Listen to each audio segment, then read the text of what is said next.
This episode of Walsh Wednesday is brought to you by MHA of Dutchess County, Foam and Wash Car Wash, Juniors 2, the Council on Addiction Prevention and Education of Dutchess County Incorporated, Dayrock, Lockstep Rock Hair Design, A Touch of Naples Pizza and Pasta, Dutchess Beer Distributors, Feldman Kleiman Collins and Sape LLP, Attorneys at Law, Prime Storage, and Walsh Valuation.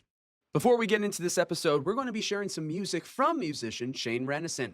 The first song that we're going to be showing off is Lonely Days. Check out the music video here.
Started feeling pressure, trying to be the best when they won't let you. I don't understand, I don't understand, I don't understand, I don't understand.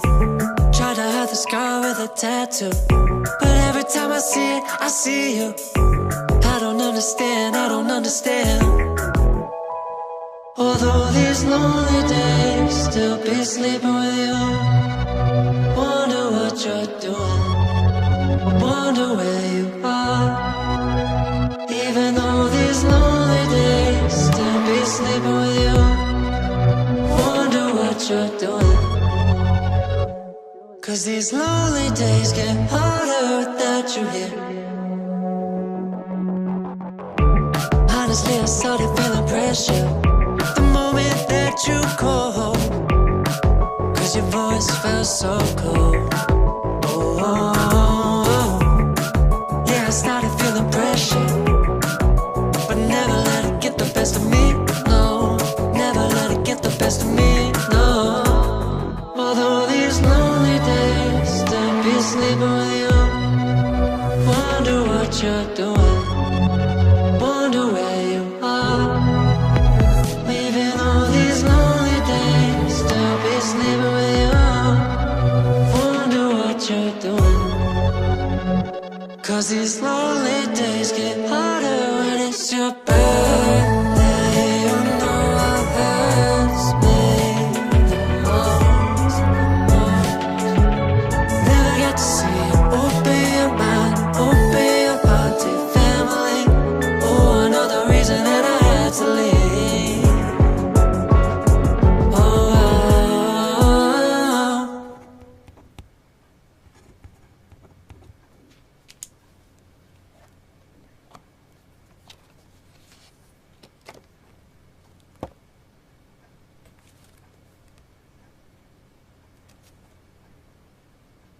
All these lonely days, still be sleeping with you. Wonder what you're doing, wonder where you are. Even all these lonely days, still be sleeping with you. Wonder what you're doing. Cause these lonely days get harder without you here.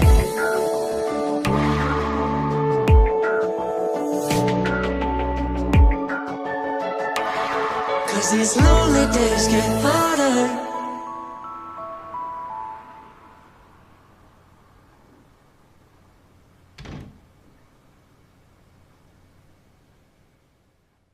Let's stay curious, keep an open mind, and as always, I'm glad we get to spend some time.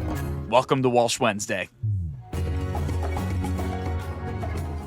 Hey there, everybody, and thank you very much for tuning in to Walsh Wednesday. As always, I'm Connor Walsh, coming to you from the MHA studios. We got a great episode for you guys today. Funny enough, around this time last year, a little bit more than a year, we had this musician on when we had just revived Walsh Wednesday, when it was still in my family room, and I was convincing people, please, this is going to be a good thing, I swear. Well, he was one of the few musicians that I was able to snag into that. We had a great conversation last year. We've stayed in touch, and we're really excited to have him in here today. With us, we have Catskill musician Shane Rennison. Shane, how are you, man? Doing well, man. Thank you for having me back. Absolutely. Yeah, we've definitely upgraded since then. It's an upgrade. But feels good. it feels nice.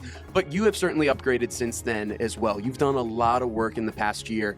And I remember when we were messaging, I want to say it was like January time frame, and I watched your Lonely Days video. Oh, yeah. Holy cow. Thank you had some nice videos out before, but you really stepped it up with the production, the storytelling, the narrative of it all. I was really impressed by that video. So that being kind of like one of the latest things to help reconnect us to get you on the show, you want to talk about that real quick, the inception of the Lonely Days video and just the vibe of the song as well. Yeah, so funny enough, Lonely Days was actually the first song. I basically went to the lab in early 2025, so early last year with my producer.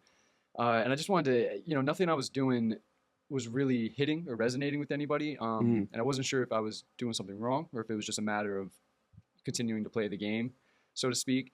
So when we sat in like January 2025, I was talking to my producer. I was like, I want it to be a little bit more for me. You know what I mean? I felt like up to that point, I was, putting together all these projects because I thought this is what I had to do, or this is what it had to look like and sound like, or this and that. So I told him, I was like, I want to be a little bit more, say, controlled with how I'm releasing the music, controlled with how I'm making it, so I'm not feeling the need to just constantly push.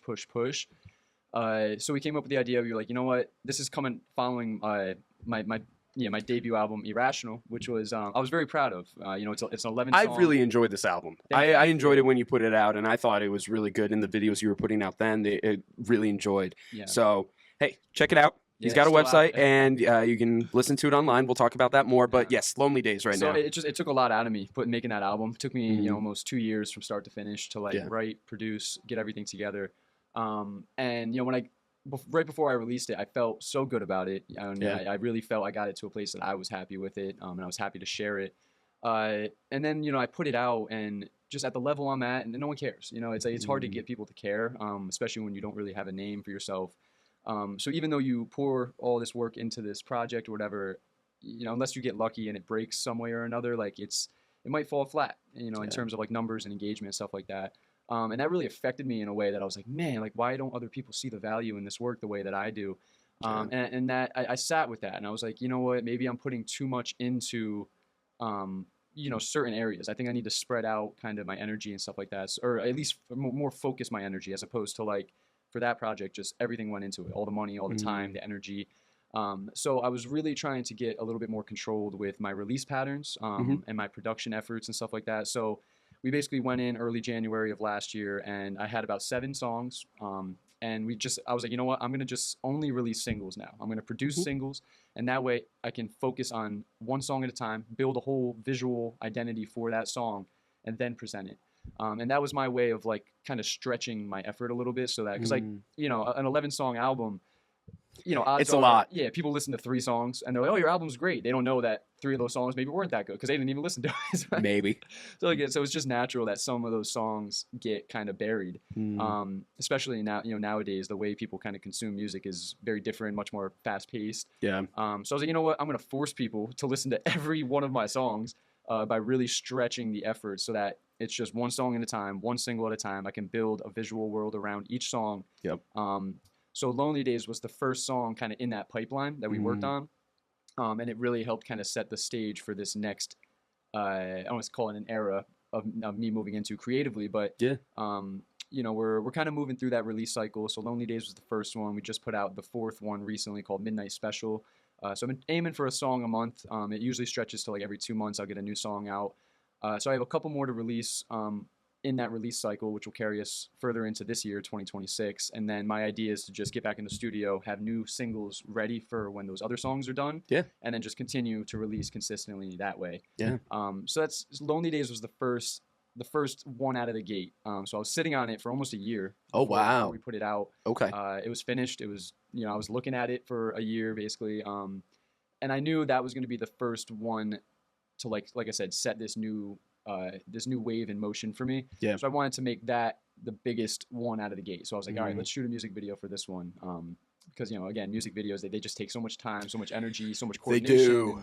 They do. You're working with other artists. I was very fortunate to be working on that music video with a longtime friend of mine that I went to high school with, who's a phenomenal filmmaker. So the collaborative effort was, it was just awesome. Him and I just kind of getting together over a coffee, just going over different ideas and stuff. And the concept for that one, it was called Lonely Days, and it's basically this. It's when, like, say you're in a relationship that's bad, and you guys you break up and go your separate ways, and then when you think back about that person, it's the idea of like, yeah, it was great, all those memories are great, but even though I'm lonely now without you, I think I'm better off.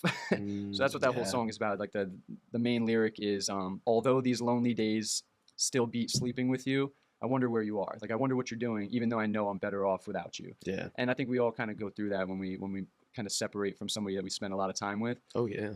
So I was trying to figure out how to conceptualize that song. So I started thinking of like shooting it in an abandoned space. Yeah. We were very fortunate to be able to shoot in an abandoned mall, which was really cool. Yeah, that was pretty dope. Yeah, and the perks of being in the Catskills is, I thought it was going to be hard to get access to this mall, and I just meet the security guards. Oh, no problem. Throws me the keys. So like me and my producer, and we basically just had this whole abandoned mall, no security. It was just us in the space. I was like, man, like nowhere else can you just get this access. Right. But it was great. We spent a couple days shooting there. And the highlight of that whole shoot was there's this one part of the song where the bridge kicks in. And I love the bridges of songs because to me, I look at it as an opportunity to just flip the song. Like whatever the listener thinks the song is, the bridge is your one opportunity to like completely flip it on its head. Yes. And I love that because it's just a cool challenge, like from a songwriting perspective. Yep. So I'm like, all right, what is the bridge? It's got to be different. The bridge has to really hit visually. So I just had this idea of like I was in a tuxedo. And so it was kind of like a stripped down tuxedo, like I'm in like a dream state. Yep. So I was like, for the bridge, I want to be falling into water. So I basically, we shot at this pool, and the highlight of the music video is me being the actress just pushes me into a pool in a full tuxedo. And it was a lot of fun to shoot.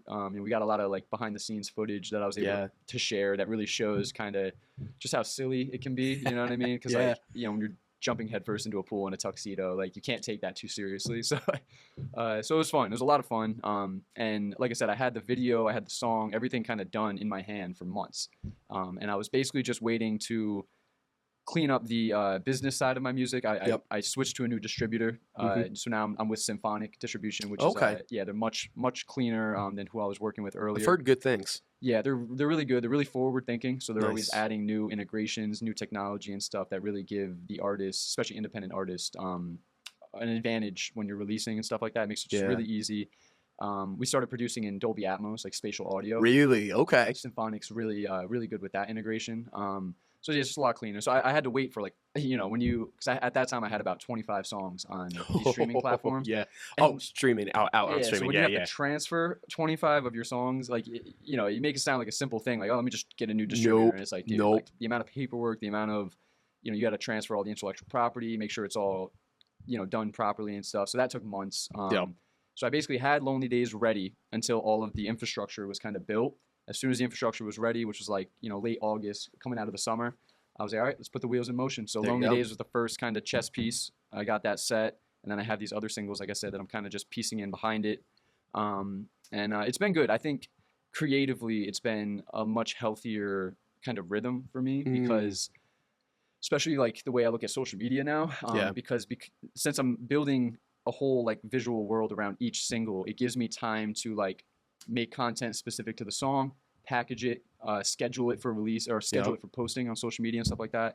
So now, I used to post stuff on social media and I stare at it and be like, oh, five likes, 6 likes, 7 likes. And you have like this number in your head you want to get to. Yep. And like all of that is going away. Like you can't do that. It's so unhealthy. When you view social media from that lens.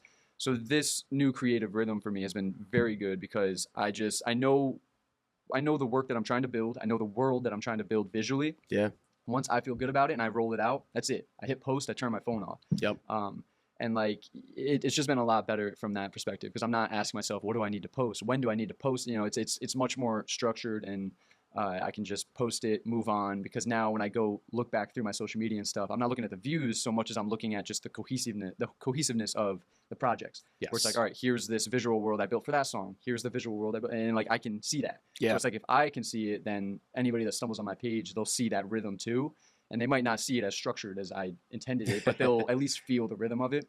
And that to me has become really important because, you know, like I said, the creative rhythm, you got to find a healthy balance with it. And in 2026, that's really hard. It's hard to do. It is. It is without a doubt hard to do. And we were talking before getting onto the mic officially, like, well, how this all came to be. Yeah. And a lot of it is through a lot of the same things that you were learning as well. Like I had to stop staring at the phone, looking at the view count, looking at the like count. And one of the nice things for me was finding platforms where I could schedule everything out ahead of time. Right. And I use Opus Clip for the most part as my calendar. Nice, yeah. It works well. I know a lot of people use it for making clips. I still make my own clips. I just upload it to Opus Clip and then schedule it out. Like cut clips for you, right? Yeah. I don't always think the it's best. there yet. I don't think it's there yet. And honestly, I'm a bit of a control freak in the sense where I know the narrative I want to tell and I know the story. So I'm like, let me just clip it myself, upload it. And then the calendar feature is my favorite feature of it. So you can put post and Exactly. You can put the post, schedules it out. And it's funny because I might schedule things out weeks ahead of time. And then it finally comes up and I see it on my phone and I'll get, oh, this is finally coming out. Cool. All right. And then put the phone away. You forget that like you did the schedule. Yeah, exactly. It was Oh, like, nice. oh, okay, that's cool. That's finally out into the world. That's neat. Yep. But it's been a lot healthier experience for me. And it sounds like you're in a very similar spot with that because it just allows us to focus on the creation of it Right. rather than focus on whatever kind of outward identity or outward validation, you know? Yeah, I mean that's the whole thing, right? Like, it's a weird like psychological balance when you're Yes. making art. Like, they say, oh, it's got to be about the art, and that's true. But at the same time, there's something in all of us that's like we want the world to react. You know what I mean? Like even I would say a bad reaction, but like you want some type of resonance. You know, because we're putting the stuff into the void, and it's like just one person saying like, oh, that's great. Like that makes a big difference. Yes, and like it does. I think it's getting harder for people to say things like that. Like they're just because Yeah. we're all bombarded with content, so it's like it's harder to have something really stick with people Yeah. to the point that they're gonna like talk to you about it. So it's like like that's the balance I've been trying to find is just like making my work be good enough for me and having that be enough. Because that's the thing, when you're looking for the validation, you're waiting for the world to say, wow, great job. It's even when you do get that, it's not gonna be enough. You're gonna be like, oh, why didn't 5 people told you good job? Why didn't 6? Why didn't 7? You know, it's like and I've really had to learn that because it's just it'll just beat you up, and it does take kind of the heart out of the work when you're thinking that way, because when you're making it for other people, why are you doing it at all? You know what I mean? Like if it's not good enough for you, you know, you're maybe not in the right thing. And that I knew that when I started music, I think, but when I really got into releasing and the pressure of making content and stuff like that, I think I lost that to the point that like everything I made just felt so hollow. And that scared me because I was like, what am I doing? Like, why am I doing this? You know, if it felt so hollow like that, it's like, there was just no soul, no heart left in it. And it did scare me. So I'm grateful now because I'm finding that joy again, just in the creation. Yeah. And I want that to be enough. It's not like if I can make a song and I like it, I don't care if anybody else don't like it. I like it. It's on Spotify and I can go hit play. Exactly. It's like that's enough. And I think the biggest thing is the financial pressure. Like obviously, when you're that's the part that everybody says like, oh, it's got to be about the art. And it's like that's cute, but like, if you're not able to pay your bills or survive, then like you're doing yourself a disservice by being that starving artist. You know what I mean? It's like if you can't survive doing what you love to do, like that's a really hard place to be in. And that's kind of where I'm at, is like trying to figure out how to survive with this without burning out, without starting to resent the work. And that's hard because, like I said, the world isn't really valuing art the same way it used to. It's just changing. So it's like, it's kind of expected it to a degree. It's like, since there's so much that you can get online and people can simply just scroll through their phones, they're inundated by stuff. They're numb, desensitized. I'll admit I am to a degree. So I try to step back as much as I can. When I'm not working, I try to read, I try to be outside, I try to do other things. Like I'm still playing guitar all the time, even if I'm not playing out per se, or if I'm not recording. Like Still writing? I'm still writing. Oh yeah. Oh, trust me. We got. Hopefully 2026 is the year that I finally release this project that I've been holding on to. So nice. hopefully, we'll see. But Just get it out, full send, bro. Oh no, it's going. It will be a full send. I'm very much looking forward to it. But you're right.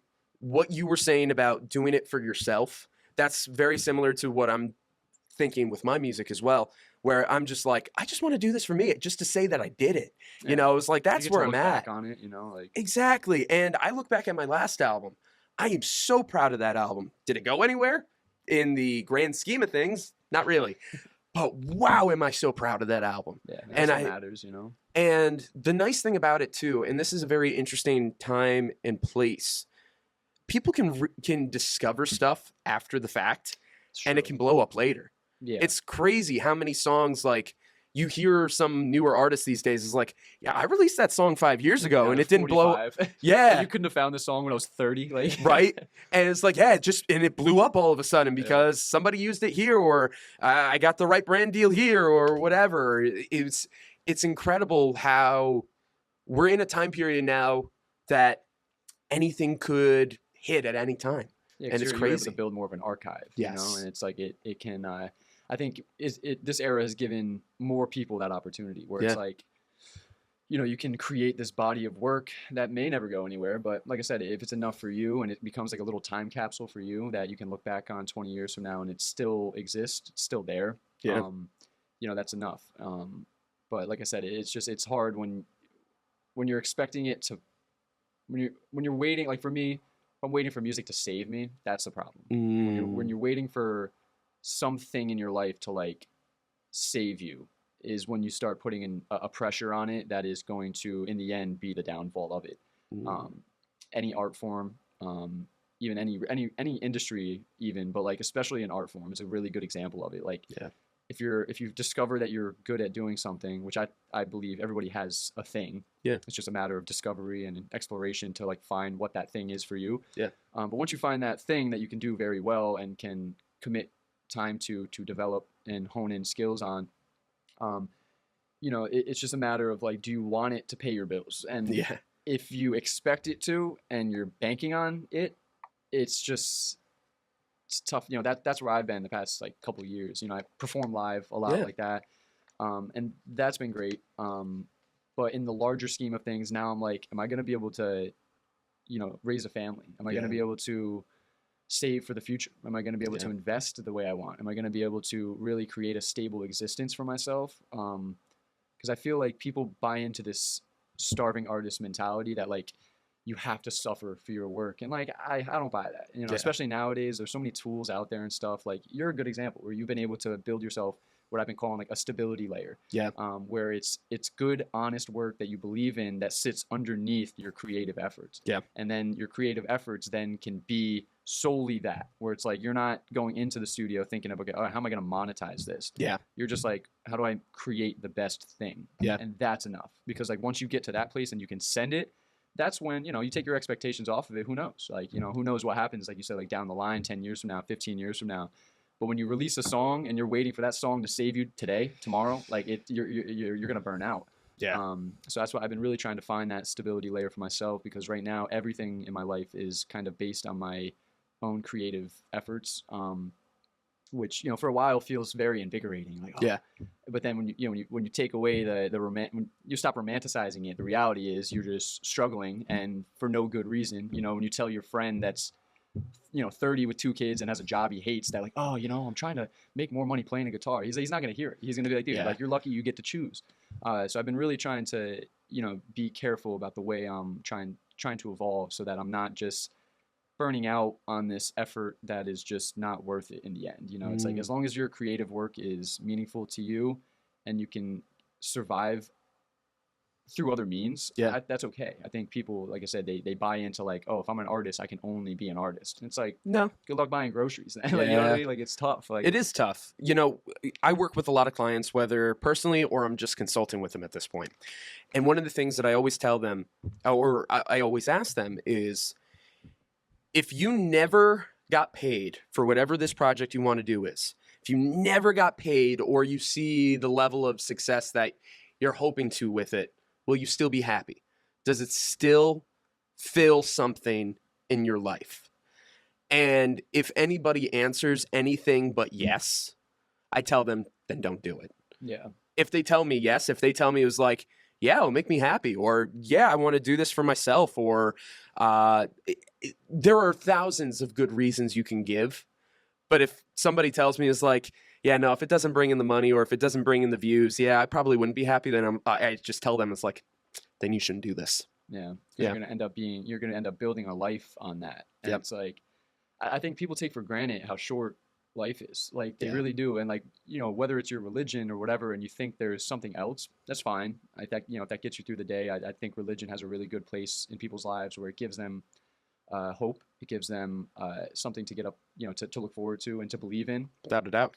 So, you know, you can't blame people for that. But if you're wasting the time you're given here because you think you'll have more time later, it's like you're wasting time. And like that's what I see a lot in people, is that they're just spinning wheels, wasting time, thinking that they'll get another chance. So it's like, yeah, that, you know, trying to take that chance while you have it, but trying to balance it in a way that you're not burning out. I mean, it's a really hard thing. And like, I don't know, lately I've been almost seeing, you know, a creative, artistic life as like selfish in a way. Cause it's like the people that don't have that, you know, who's to say, like I said, like my friend that doesn't get to choose, he has to go to a job he hates every day because he knows that's what he has to do to support his family and stuff like that. And I'm over here stressing about how do I make this music work? You know, it's like, it's such a different, you know, we're all dealt a different hand of cards in life. And it's neither right or wrong. Some people have more, some people have less. So I don't know. I've been really trying to balance. Like, I don't want to see it as a selfish pursuit. But at the same time, who am I? Who am I to think that I deserve this versus somebody else that doesn't even have the opportunity? You know. So it's like, I think I'm in like a very reflective phase of my life right now, where I don't really know what's next. I don't really know.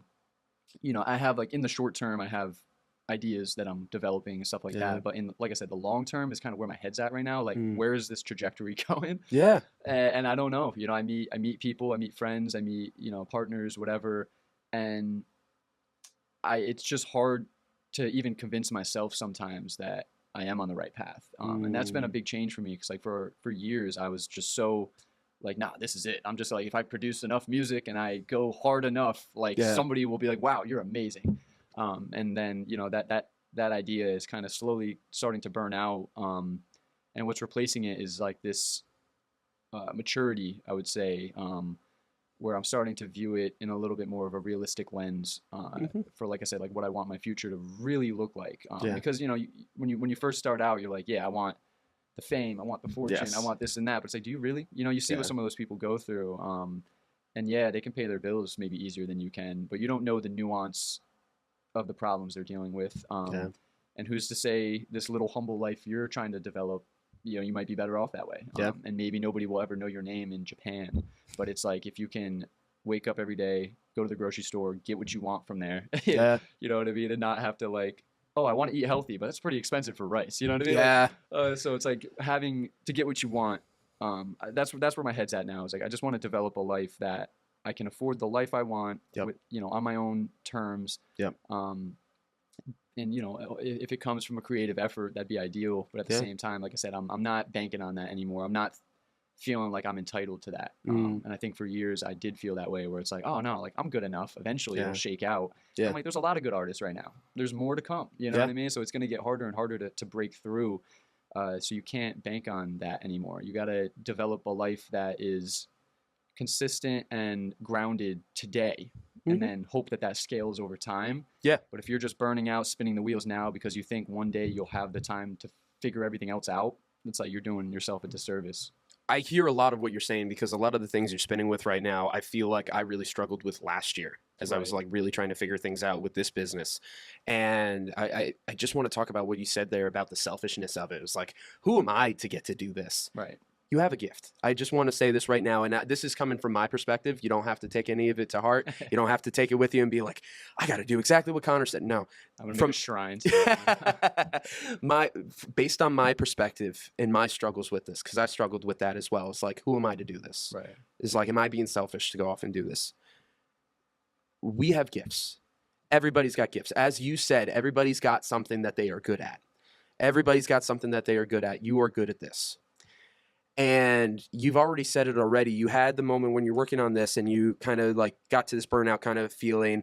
You started off with good intentions. You kind of got lost in the rat race a little bit. And now you're in this reflective period. I was in a very similar spot. And that's where I got into that whole, am I worth doing this? Yes. Yes, you are. And the way that you're going about the new projects, I think is a great way to do it because you're making it authentic to you.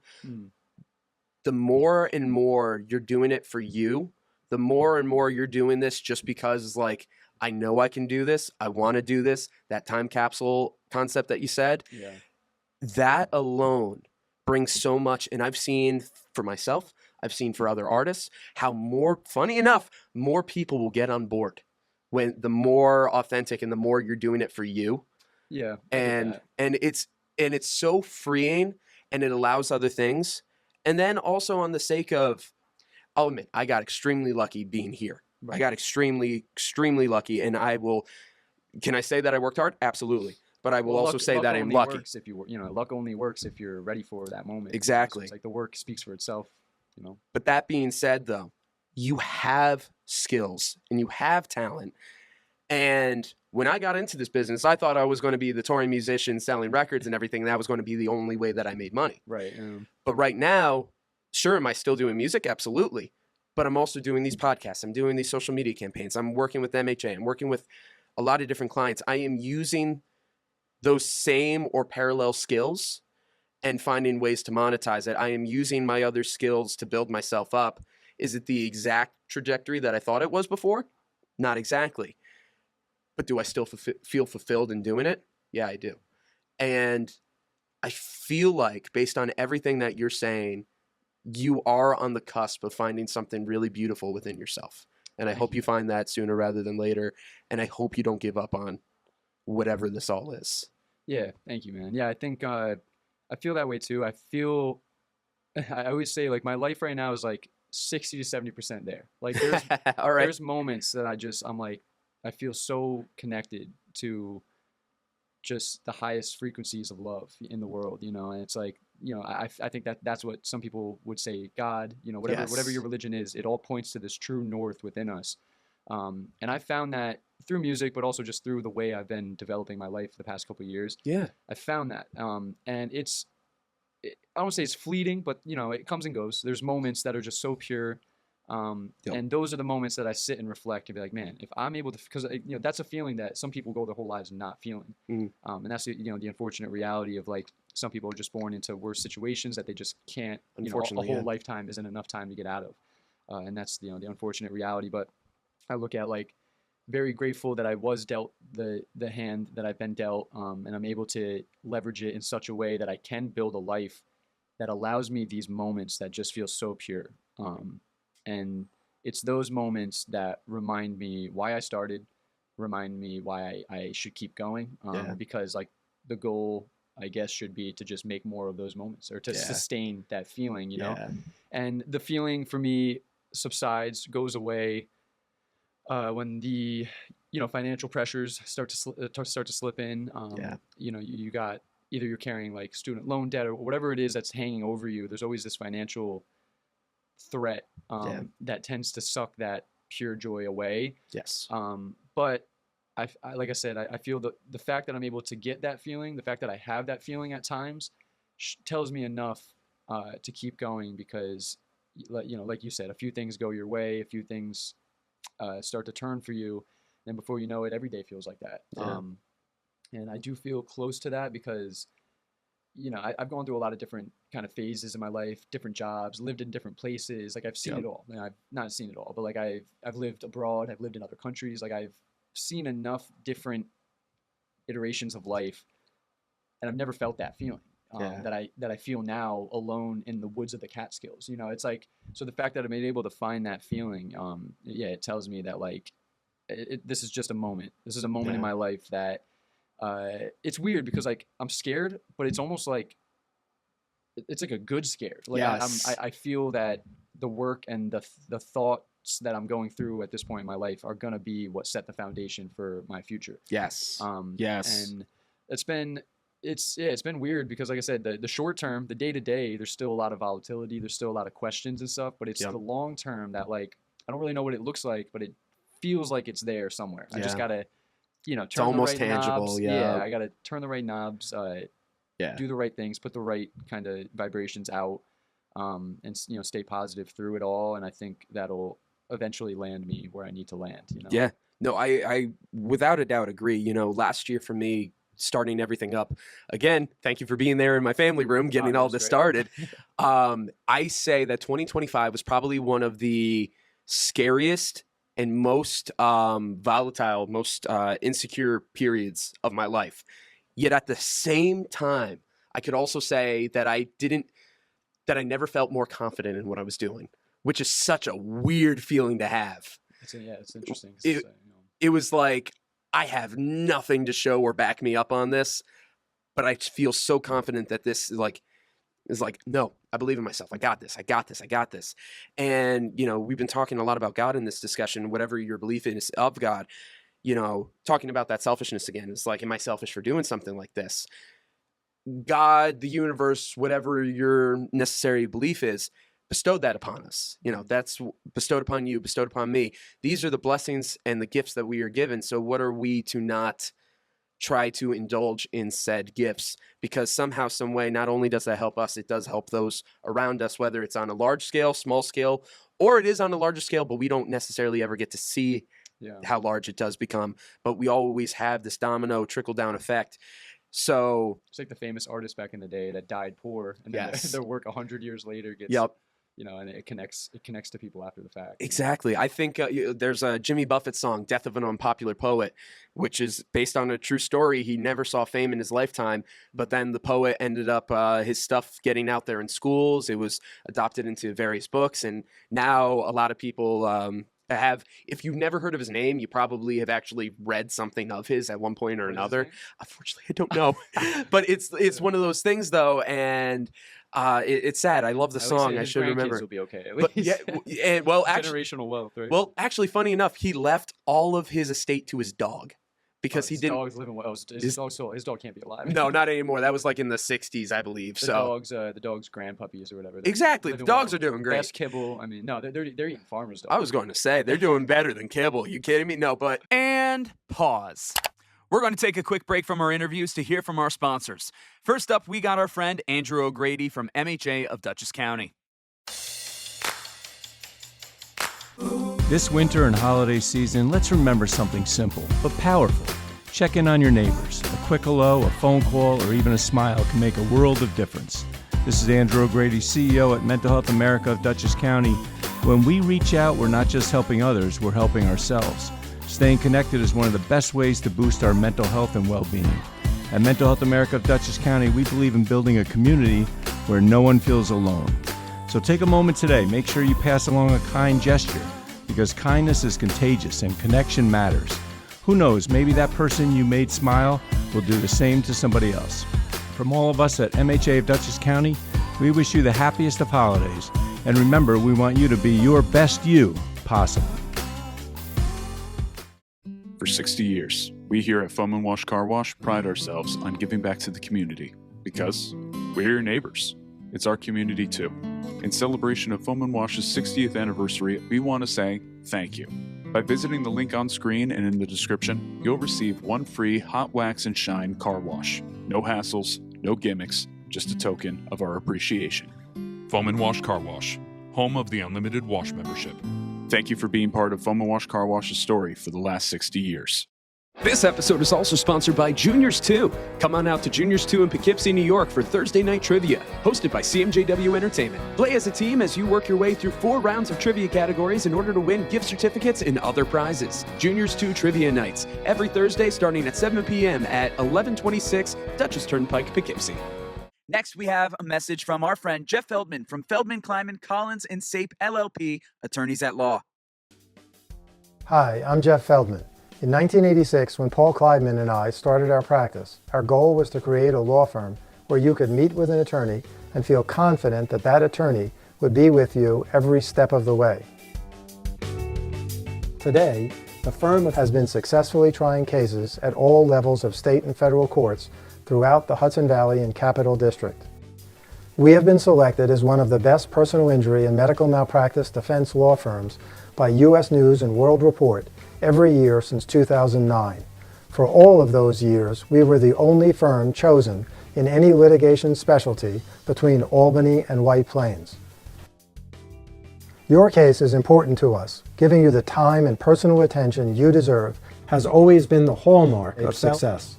Initial consultations are free of charge and always with an attorney. Walsh Wednesday wants to give a big thank you to Prime Storage. A temporary storage unit can help declutter a home, protect fragile items during a busy period, and provide a convenient way to organize and transition belongings. Whatever the reason, Prime Storage makes storage simple through seamless service, flexible rental options, and facilities conveniently located throughout the United States and Canada. By using our link in the description of this episode, you will get 1 free month of storage, plus you'll save 15% on rental rates. Make the holiday season simpler and store with Prime Storage. Thank you to our Walsh Wednesday All-Stars, all of those who have generously contributed to the Walsh Wednesday 2025 Fund Drive. You can see the list of names on screen or in the description of this episode. And of course, thank you to our Walsh Wednesday Warriors, Jim Robinson, John Newhall, Meg BOYCE, and Jenna Hess. These individuals have pledged $100 or more to Walsh Wednesday for 2025, either through the GoFundMe or our Patreon. Thanks for listening, guys. It's time to get back to the show. And play. This episode of Walsh Wednesday is brought to you by MHA of Dutchess County, Foam & Wash Car Wash, Juniors 2, the Council on Addiction Prevention and Education of Dutchess County Incorporated, Dayrock, Lockset Rock Hair Design, A Touch of Naples Pizza and Pasta, Dutchess Beer Distributors, Feldman, Kleiman, Collins, and Sape LLP, attorneys at law, Prime Storage, and Walsh Valuation. Before we get back to this interview, we're going to go and play another Shane Rennison song. This one is called Ghost. All right, there's Ghost, take one.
just a long way from home.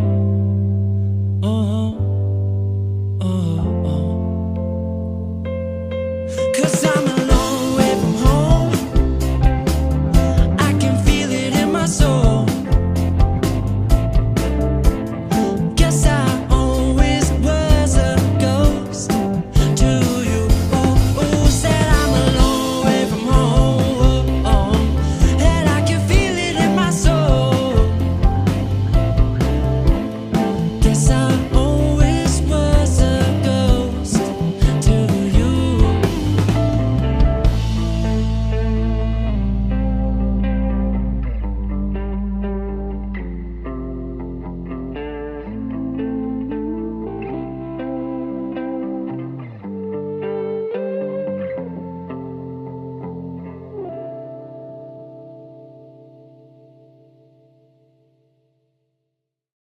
It's one of those things where you don't always know right away. What was Vincent van Gogh? That's another example of that. Poet, yeah. Tortured artist altogether, and really didn't see the fame of his worth, while he was alive.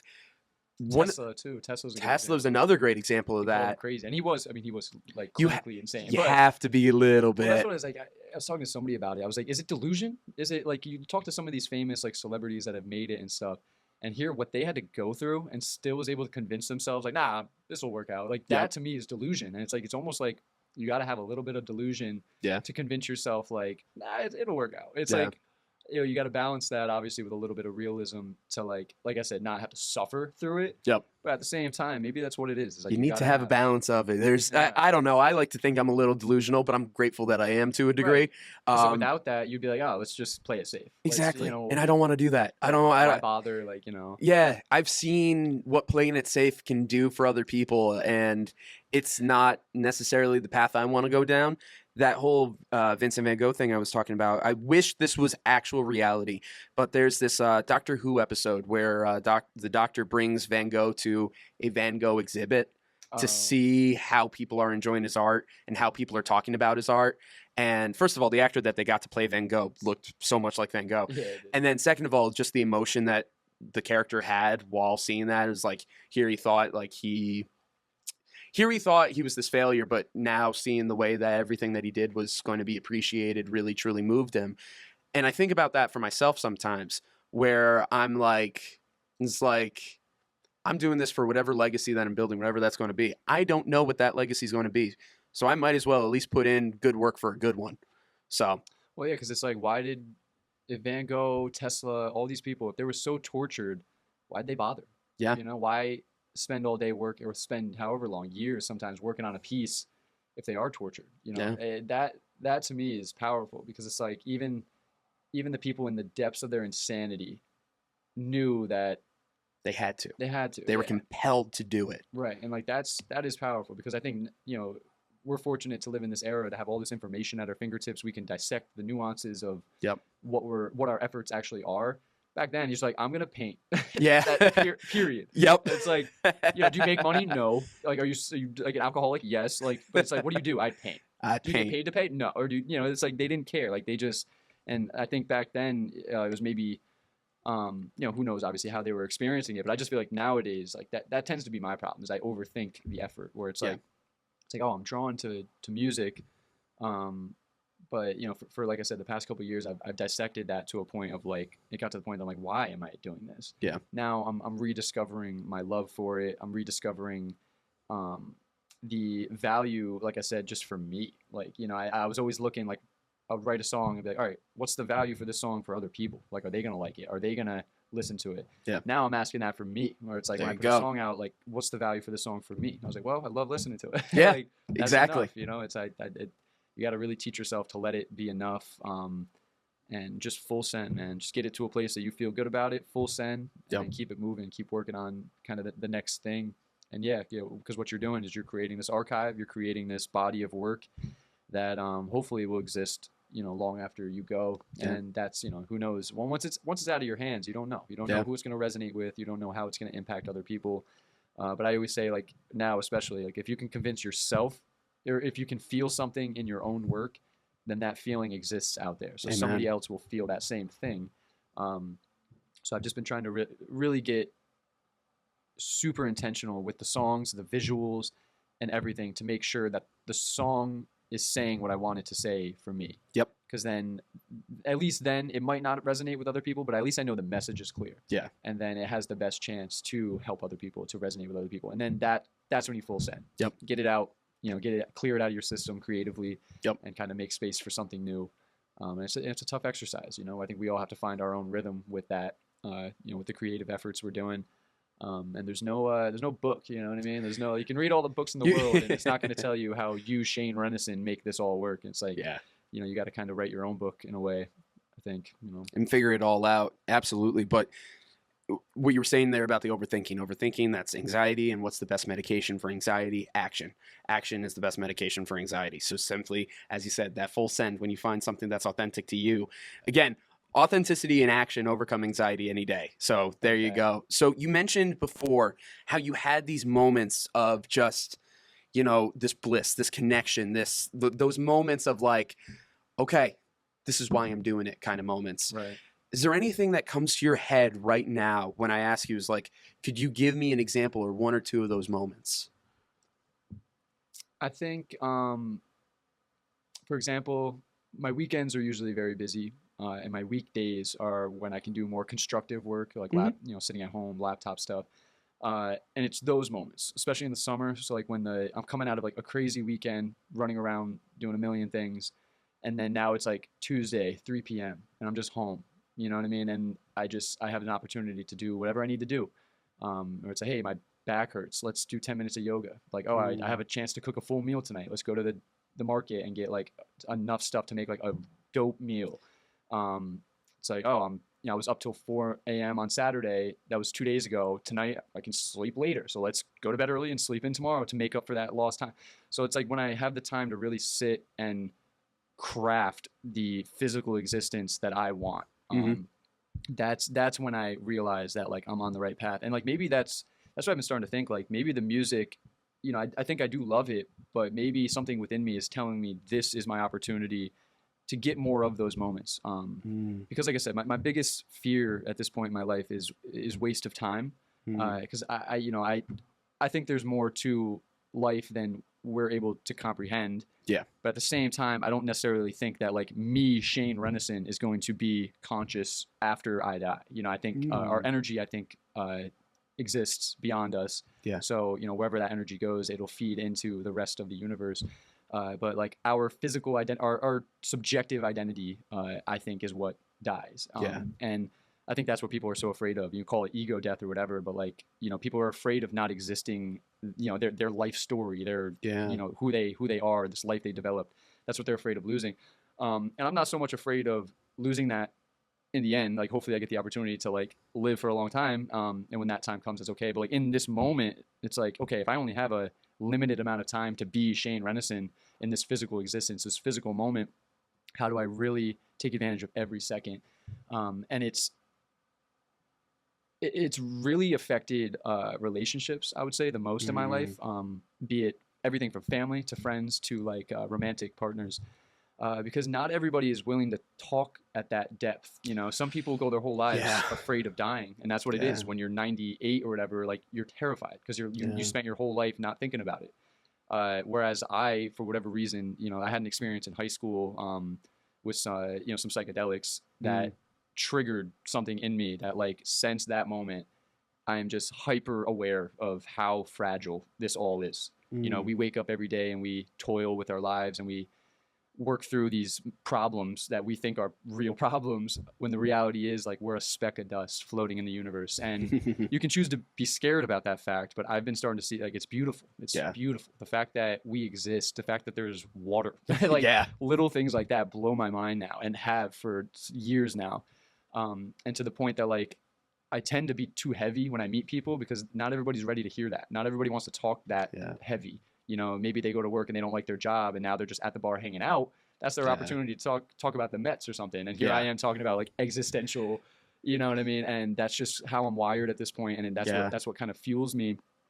So I do have a hard time connecting with people. I almost find sometimes I have to like really dial that back until people really get to know me. And, you know, then maybe they're ready to hear it and I can, you know, open up something in them and they start to understand it. But a lot of times I just, you know, I end up opening up too quick and people just think I'm crazy because it's like they're just not ready to hear, you know. Trust me, I get it. I get Yeah. it. You know, my best friend from high school and I, we have conversations just like this, and we say to each other, "Is like, we can't have these discussions anywhere else." I know. Like there was one time, my girlfriend and a couple other friends were with us, and somehow we got into a very, very deep conversation, and him and I are just bouncing off each like other at the bar, and everybody around us is just so toned out. Yeah. Like they are lost, they are frazzled, they're like, I can't even with this. And I at one point I just go, I was like, hey bud, I think we lost everybody. It's like, and so yeah, how about the Yankees? So bring yeah, it back down to earth. So, yeah, bring it back down, and then we're like, all right, how do we get everybody else back into the conversation? But you're right, it is difficult to have those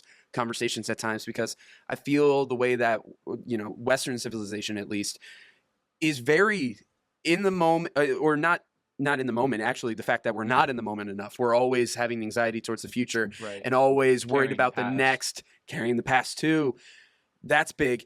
Exactly. Carrying the past, focused on the future, looking towards the next big thing, running at 1,000,000 miles a minute. And your present is spent worrying about those Yeah. two things. And you're never in the moment enough. And I found your answers to that question about like those golden moments, those precious moments, fascinating. Your moments were in the moments of the stillness and the moments to yourself. Remember, you can't pour from an empty cup. Those are the moments that you get to regroup, recharge, and be Shane Rennison. Exactly. Those are the moments that make you ready for the next big Saturday night where you're out till 4 a.m. putting your heart out on stage or whatever it is in your life. Right. It's those Tuesdays at 3 o'clock where you're making that dope meal for yourself or you're taking that moment for yoga or you're just like it. in this moment of stillness where you can appreciate being you and being alive. That is being present, man. That is being present. That is being there. And those are the moments that life are about. Don't think you're wasting. That's not wasted time. No. That's time where you're acknowledging who you are, why you're here, and how much of a blessing that is. And that's beautiful. Yeah, and I guess like my whole point is like I am trying to develop a life where I get more of those moments. And I think that's really become my goal. You know, like when I first started, my mind was on, you know, the fame, the fortune, and all that. And now, like I said, my main focus is like, how do I secure that cabin in the woods, near the organic market with enough gigs to like survive and like, I don't know. That's where my mind goes to like. At the end of the day, it's like that's all great, but where's the money going to come from? And that's kind of what scares me. Is like I hope I don't have to sacrifice too many of those moments in order to survive.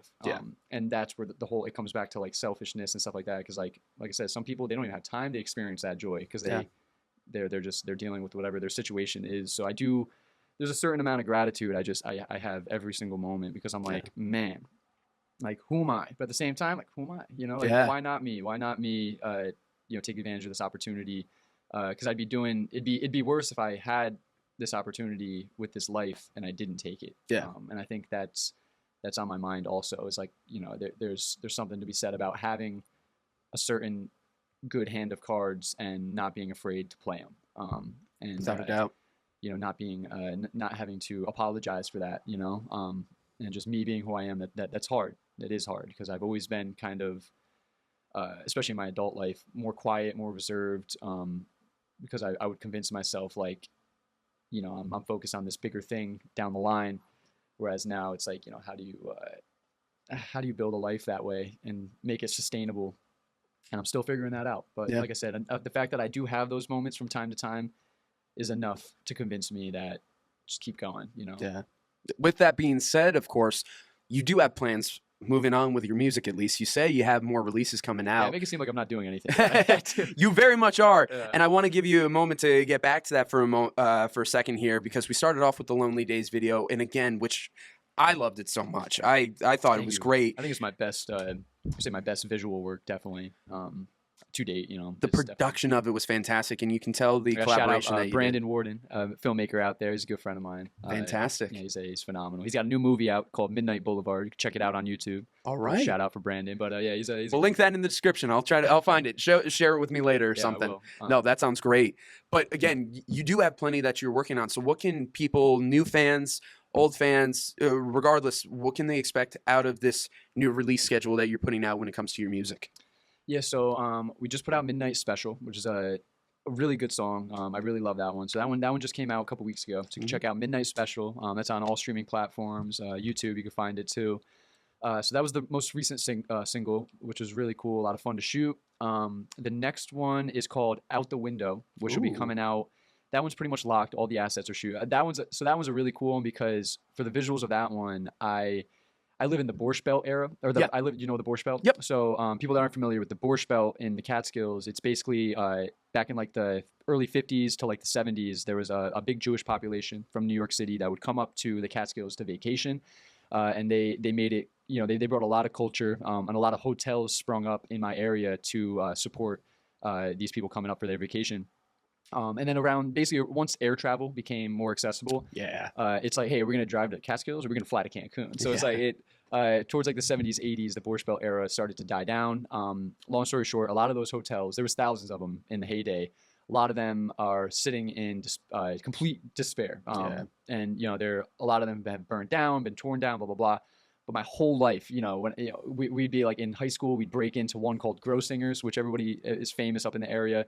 And it was amazing. There was this pool room filled with glass, and it was just all graffitied and moss growing. And we'd break in and, you know, be drinking Four Locos and stuff, like hanging out in there. So I just always, there's something about, I think my life is very, I would say polished and kind of minimal, very whatever. So there's something in me that's so fascinated by like disarray, because it's like so foreign to me that like I just love seeing derelict structures, and like there's something weird. I don't know why I like it. There's something about the history about it too. It's like you're kind of like looking around. Moment. It's like, what is all of this? It's like if all of this could just speak to me right now, what would it say? Oh, yeah, I'm sure it would have some stories to say. Yeah. But yeah, so I grew up kind of going into all these hotels, and then with this song coming out next month called Out the Window, it's basically, you know, it's this idea of like jumping out the window, you know, like in like this metaphor of like being so fed up with your existence, you're gonna go out the window. So I was trying to think of like something. To me, it brought me to another like dream kind of space that was kind of whatever. So I thought of, there's this one hotel that has been around for years and it's just in such bad condition, and I know any day they're gonna tear it down, and I drive by it all the time, and it was just so cool. And in high school, I thought nothing of it. So break and enter, man, like whatever. As an adult, I'm like, maybe I'll call the cops and be like, hey guys, can I just go in for like a few, like I was trying to find a way to like get permission. Right. And then one day I'm like, you know what? I called up my friend. I was like, listen, grab your camera. We're going to go into this hotel. We're going to sneak in 15 minutes, get the shots we need. We're out. Amazing. And she was totally into it. Faith Kelly, another good friend of mine, you go check her out. She's amazing. So she was totally down. We went in there, got a bunch of footage. So that one coming out next month, you'll see all the visuals. It's awesome. I mean, it's basically me running around this abandoned hotel. Lovely. Similar to Lonely Days, but the place we use for Lonely Days is still an active business and whatever. So it's not as like the place we shot this at, like it was dangerous to me. You know, it's one of those places you step on the wrong crack, the building's coming down. So that one's gonna be really cool. That one's called Out the Window. That'll be coming out probably in April. After that, we have a song called Knocking at the Door, which is a really cool one. That one I'm looking into creating an animated music video with some people. Wow. So that'll be really cool because I've always wanted to do a kind of an animated version of my visual identity in my music. So that'll be kind of my first run at that. So that's I'm just getting into like the storyboard, the script, and all that for that. So that'll be exciting. That'll probably come out more towards like late spring, going into the summer. There's a song called Poor Drunk Man that is one of my best lyrical songs I think I've written.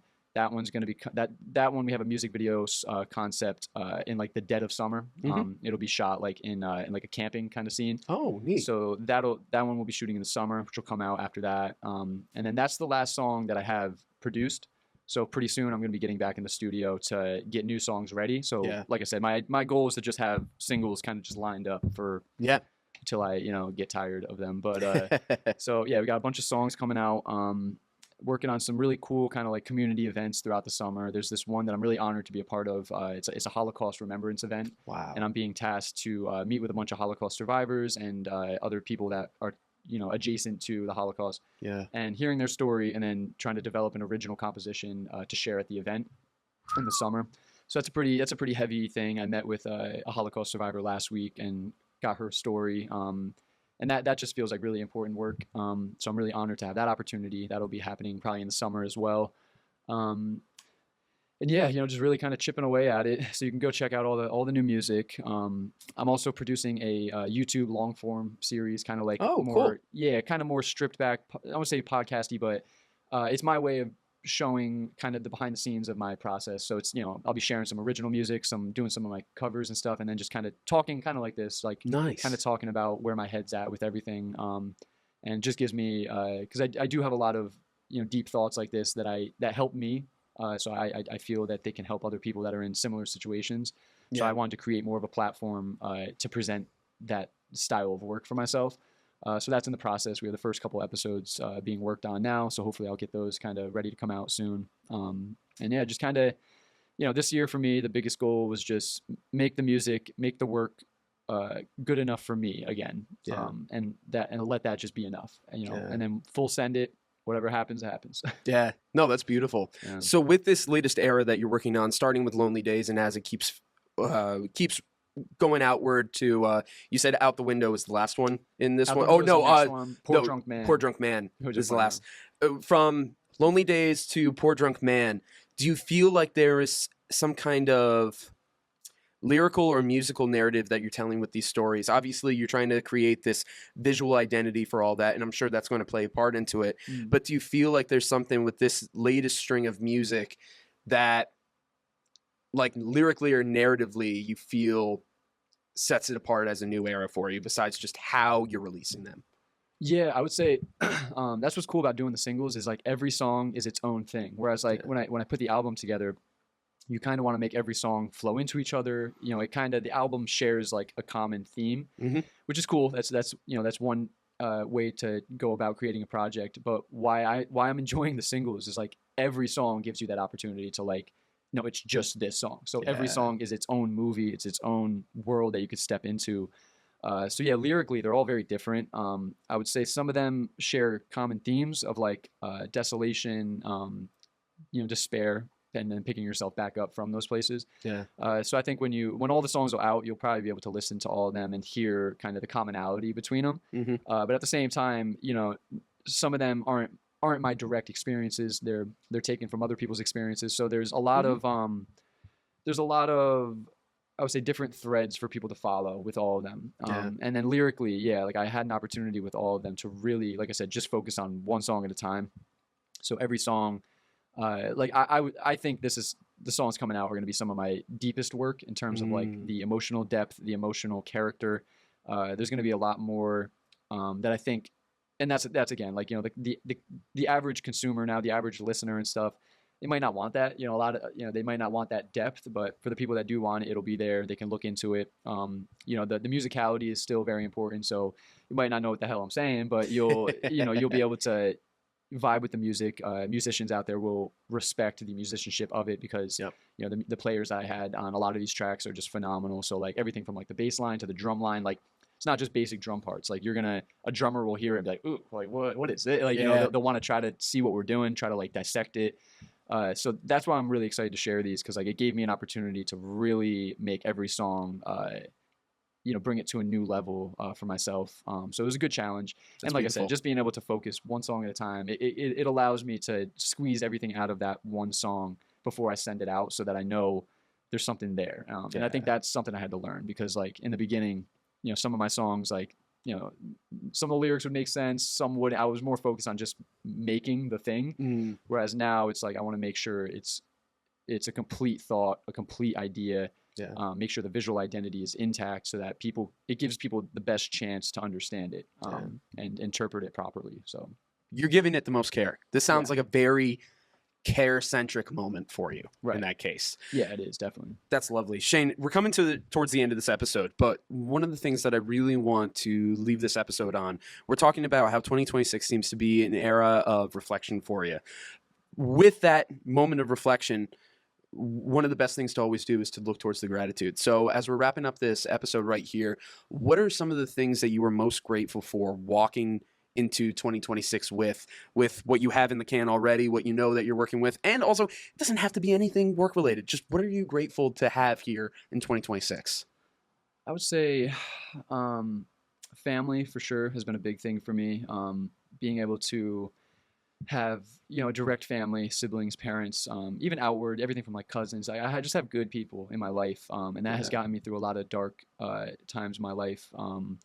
It's really gotten me through a lot, having, you know, just a solid support system around me. So that I'm extremely grateful for that. Like, because the more people I meet, the more I just see how rare, it's honestly rare. Yeah. Like, you know, to have like a brother any time of day you just call, a sister any time of day you can call, a mom that's arguably calling me too much.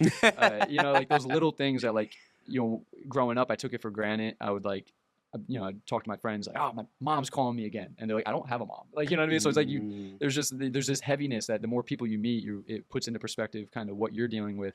And so I've gotten to a point that I'm just so grateful for just the simple things in my life. The fact that I am healthy, you know, the fact that I'm able to wake up every day, open my eyes and just feel good, you know, jump up out of bed and know that I have a slew of opportunities in front of me, most of which are coming to me on my own accord, you know, through efforts that I've done and put through. You know, I don't really have a boss, so to speak. I work at a brewery part-time, the Catskill Brewery. Go check them out. The beer is amazing. Good people. My unbiased opinion, obviously, but you know, that's my only like structured job at this point. And my boss is, you know, one of my good friends. You know, she's great. So I'm really grateful to be in a position where I don't really have anybody pointing me in any specific direction. So it allows me the opportunity to explore, to kind of figure out what I want my path to look like. And I realize that might not be something that lasts. You know, eventually you might fall into a position that you are in a more structured role. But for this moment, I'm very grateful for that, because it is giving me that time to reflect, that time to question, that time to grow and evolve, so that when the time comes, I'm more confident stepping into those type of roles. So that's great. And I'm really just grateful for, I mean, it sounds cliche, but just the opportunity to be alive, you know? I mean, like I always say, like, who am I? You know, like to have this opportunity to be alive, to exist, to toil with the problems you have in your day to day. Like, even though, you know, even the worst days I have, there's always this voice that reminds me, like, dude, you're lucky to have these problems. You know, something actually that really stuck with me recently, I forgot where I heard it, but it might have been like a stand-up comedy routine. This guy was talking, but he got really real, and he was like, yeah, I heard this story about God came down to us. And he said, okay, guys, I know everybody's complaining about their problems. Throw your problems in the middle. Throw your get rid of all your problems. Throw them into the middle of the ring. Okay. And so everybody on earth, they can't wait to just get rid of their problems and throw them away. And he's like, all right, step back. Everybody steps back. He's like, now go find your problems. And everybody rushes in, and they're trying to find their problems, and they realize somebody else took their problems, and now they're left with a worse problem because everybody else wants, you know. So it's like, it's this idea that, like, no matter how bad you think you got it, there's somebody out there that wishes that was their problem. You know what I mean? So it's like, that's really stuck with me recently, where it's like, you know, I'm sitting here worrying about what my future is going to look like with music and stuff like that. And it's like, dude, I am so grateful to have that problem. I'm so grateful that my problems are my problems, because it's like, I know how fragile this all is. I know how quick it can all just change and all be different. So the fact that I get to wake up, I get to feel good about at least my problems right now, that's something I'm just grateful for every day, because, you know, it's before you know it, it's gone, it's different, and you'll be wishing you had those problems back. It's very true. That is very, very true. Shane, I think that's probably one of the best spots that we could possibly end this episode. I'm grateful that you are here. I hope you're grateful to have this moment together. I'm so glad that we're able to talk. New space, dude. Amen. It's good, and hey, happy to keep having you back working here, even if it's not for Walsh Wednesday, whatever it might be. You know, however we can work. Man. I'm happy to see things going well for you, and I appreciate it. You know, I think it's just the beginning. Yeah, honestly, it's moving forward, but it's also still just the beginning for you. Of course, Irrational is out. That has been out, but you should make sure that you check out all the other singles and music videos. We're going to have all the links in the description of this episode, so you guys can find that. And obviously, when the summer is up and going, obviously it's still very we're today is fake spring, hence why I'm getting to wear all my tropical stuff. Drop next week. Oh, it's going to drop big time, and I'm going to be back in my parkas, but I'm enjoying it for what it is right now. But when the summer comes along, you know, you'll be seeing this guy out and about performing. Make sure that you check that out, and we'll have all the updates for you guys. So again, Shane, thank you so much for being here on Walsh Wednesday. Thank you for having me. Appreciate it, man. Thank you again to Shane Rennison for his awesome interview today. We got one last video we want to show you. This is for his song, Irrational. Talk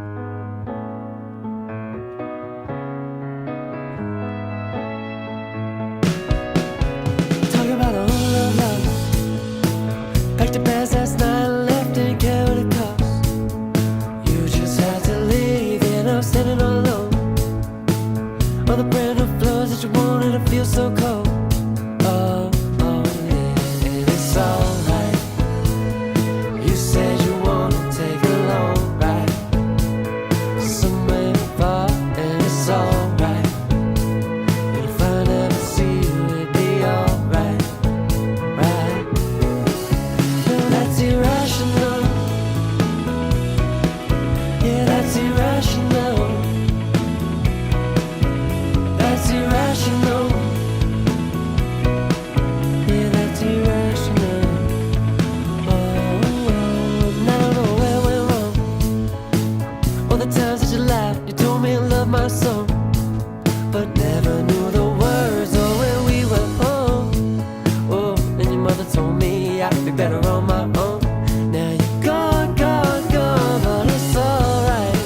should know.